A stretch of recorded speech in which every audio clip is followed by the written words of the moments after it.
apartments and industrial REITs. Walk me through why you see opportunity there right now.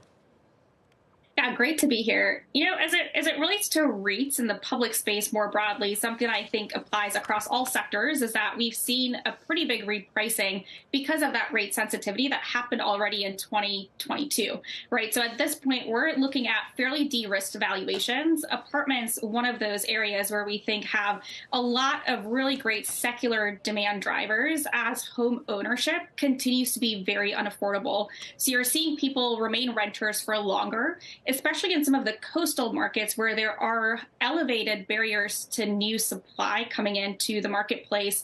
A lot of these rental options, that's really where people are going, right? So that presents a really good opportunity here for us today. Industrial, you mentioned, we're looking at a retooling of supply chains globally. We've seen so many external shocks to supply chains that a lot of U.S. companies are really looking at how they can make sure their goods can be where they need to be when they need to be there. And industrial real estate is really the backbone of that supply chain. So still seeing really strong demand for industrial real estate on the ground today. Yeah, I mean, you mentioned public REITs. I mean, there's public REITs and then there's the private REITs. Have we seen the same sort of right sizing in the private REITs, or is there still more, I guess, more pain to be had in that part of the market?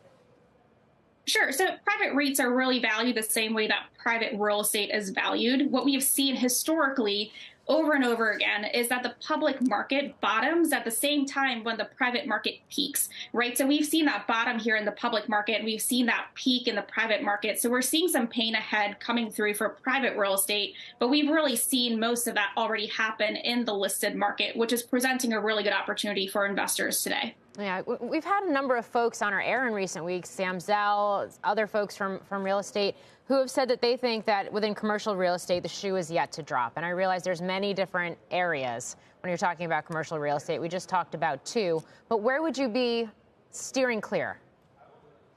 Absolutely. Across the commercial real estate space, one of the areas where we're pretty concerned is the office space, right? There's a lot of uncertainty as it relates to people coming back into the office, what the value really is there for an office building anymore in terms of demand and things like that. And so office is a place where we're pretty concerned. But as we think about the broader listed real estate market, something I think that's really important to note today, which is very different than what we've seen in prior downturns, is that balance sheets, which is something really important today, right? Really right-sized across the REIT space.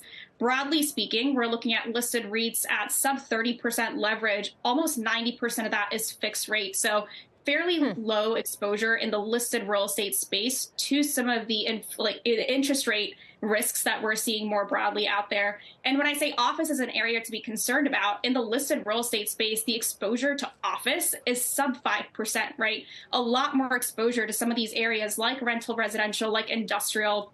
Healthcare is another area where we're really bullish about. Those are spaces within the listed real estate space you can get a lot of exposure to today. And we've seen, again, prices really being de-risked at this point because of what we saw last year in the space. And at the same time, demand drivers that are very secular in nature and less so sensitive to some of the economic ups and downs that we're experiencing today. Okay, some good context there. Uma Moriarty, thanks for joining us.